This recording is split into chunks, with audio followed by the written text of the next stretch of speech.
쌤튜브 활자는 축복이다 라고 써있어요. 이 모든 감정을 다 느낄 수가 있어요, 인간이.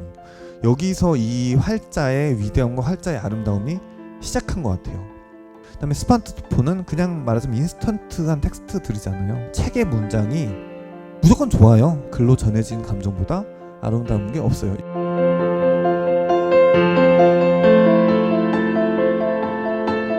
독서를 그래서 그 와중에 어떻게 합니까? 라고 되게 많이들 물으세요. 근데 혼자 있는 시간을 쪼개 읽는 건데, 이게 우리가 실은 스마트폰 보고 이런 시간이 실은 가장 아까워요. 그리고 그냥 혼자 이렇게 버리는 시간 자체가 가장 아까워서 혼자서 어디 다니고 뭐 출근하든지 퇴근하든지 뭐 자기 직전이라든지 그냥 뭔가 하고 있을 때 그냥 아무것도 안 하고 있는 시간들이 계속 있어요. 그러면은 책을 저는 항상 들고 다니거든요.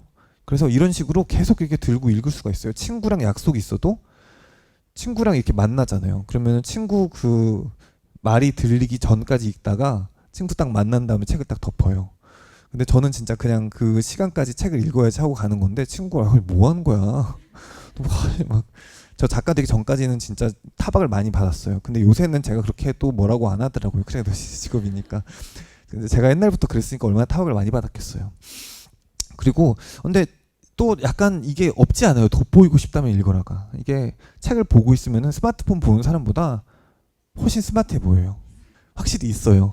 근데 이게 완전히 놔버리는 사람들이 있어요. 이게 독서라는 게 해야 되겠다 하면서 그냥 이렇게 놓다 보면은 한두 달, 세 달 이렇게 넘어가면은 어떤 책을 어떻게 읽어야 될지 몰라서 그냥 딱 멈춰버려요. 근데 놓지 않는 게 결국은 가장 중요한 것 같아요. 현실적으로. 그냥 내가 읽어야 되겠다는 뭔가 마음의 짐이 있는 게 일단은 중요한 것 같아요.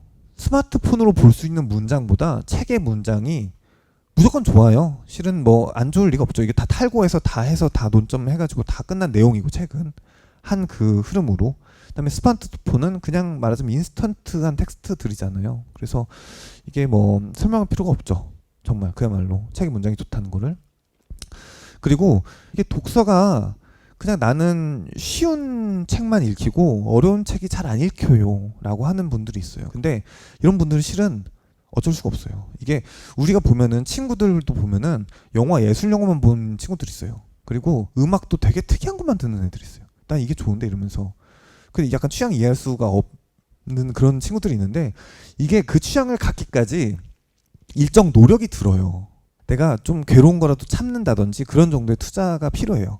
그래야지 결국은 조금 더 높은, 약간 조금 더 그런 높거나 남들과 다른 그런 취향을 가지고 예술을 이해할 수가 있거든요. 그래서 시간과 생각이 결국은 드는 일이에요. 나는 그냥 봤는데 그냥 안 읽혀요 라고 말하면은 이건 어쩔 수가 없는 것 같아요. 그래서 대가 없이는 고급스러운 취향이 생기지 않는다. 특이한 음악 취향이 있다든지 특이한 뭐 미술 취향이 있다든지 이런 사람들도 결국은 다 대가가 있었던 것이다. 그렇게 생각을 하면 쉽다 라는 내용이에요. 그래서 읽고 나서 독후감을 쓰는 거는 당연히 좋은 일이죠. 근데 이게 실은 현실적으로 저조차도 어려운 일이기도 해요. 저는 그 글 쓰고 마감할 게 너무 많아서 이 책을 읽었다고 이게 다 쓰기 되게 어려워요. 그래서 제 그 서재 그 작업실에 가보면은 이제 그 서평을 쓰려고 다 읽은 책을 이렇게 쌓아둬요. 근데 이게 항상 요 높이에서 내려오질 않아요. 두 줄로 쌓거든요. 근데 대략 한 50권쯤이 당장 집어들어서 서평을 써야 될 다 읽은 책들이 항상 쌓여 있어요. 그래서 그 오늘은 서평을 써야지 그러면은 한 10권쯤 뽑아서 한 번에 이렇게 10개 써버리고 이렇게 하기도 해요. 저도 그러는데 하여간 그럼에도 불구하고 그 남겨두면 무조건 좋아요.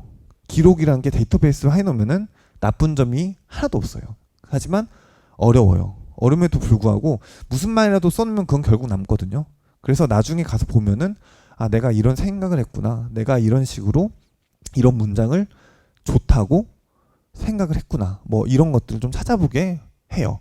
근데 그것도 그냥 귀찮다 그러면은 누군가한테 그냥 얘기라도 하면은 그것도 나름대로 정리가 되거든요.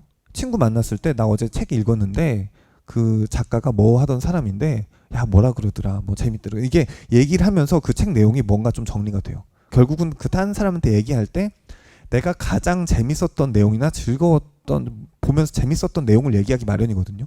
그러면은 내가 뭘 재밌었는지도 알 수가 있을 뿐더러 그걸 내용을 정리해서 얘기를 해야 되잖아요. 그러니까 이게 또 나름대로 정리가 돼요.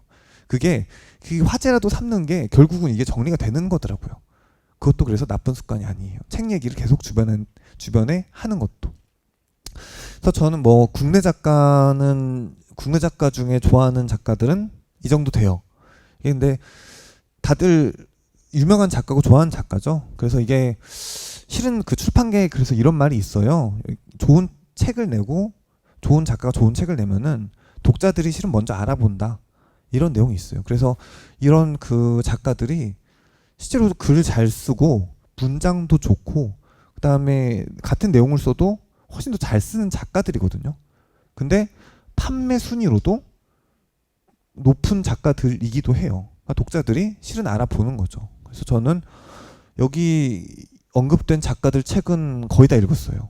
그게 옛날부터 국내 문학을 좀 좋아하기도 했고 좀 많이 읽다 보니까 결국은 다 읽게 되더라고요. 그래서 이분들 책은 거의 다 읽었어요, 저는. 그래서 자기 문장을 만드는 게 일단은 자신의 그 글을 쓰다 보면은 결국은 자신의 문장이 형성되는 지점이 와요. 이 지점이 오면 거의 작가라고 할 수가 있어요. 근데 내가 감명 깊게 읽고 내가 좋아하는 작가의 그 영향이 그 일부를 따와서 내 문장이 되거든요. 근데 내가 좋아하는 작가가 하나면은 그거랑 약간 표절스러워져요. 약간 이거 거의 뭐 따라 쓴 거 아니야? 이런 정도가 돼요. 근데 좋아하는 작가가 이 작가에서 그 다음 작가로 넘어가고 그 다음 작가와 그 다음 다른 문법도 차용하고 하다 보면은 그렇게 해서 섞이고 그 다음에 그런 것들이 내가 또 차용해서 쓰고 그런 식으로 돌다 보면은 아무도 따라하지 않은 내 문장이 돼요. 저는 그런 과정을 다 겪었거든요. 그래서 지금 이렇게 쭉 과정 있잖아요. 시 처음에 읽어서 저는 그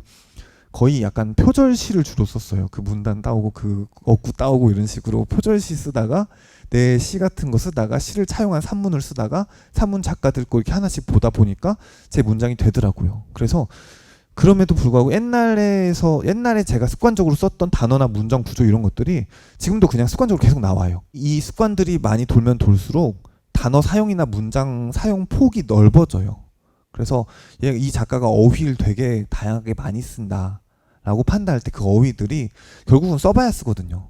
그 다음에 그 단어나 그런 어휘들을 또 어감을 느껴서 좋아해야 쓰거든요. 그러니까 좋아한 적이 있는 사람들이에요. 또 우리가 작가다라고 하면은 이 작가는 어떤 채도 잘 쓰고 만연체도 잘 쓰고 그 다음에 기사 형식으로도 잘 쓰고 시를 잘 쓰고 이렇게 다 잘 쓸 거라고 생각을 하는데 실은 반대예요. 아예 반대예요.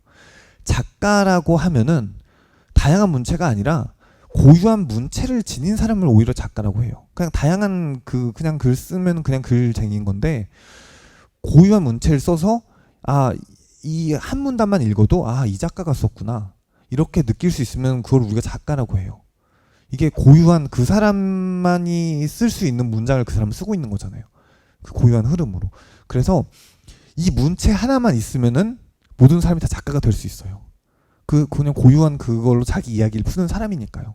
작가라는 게 실은 그런 거예요. 쌤튜브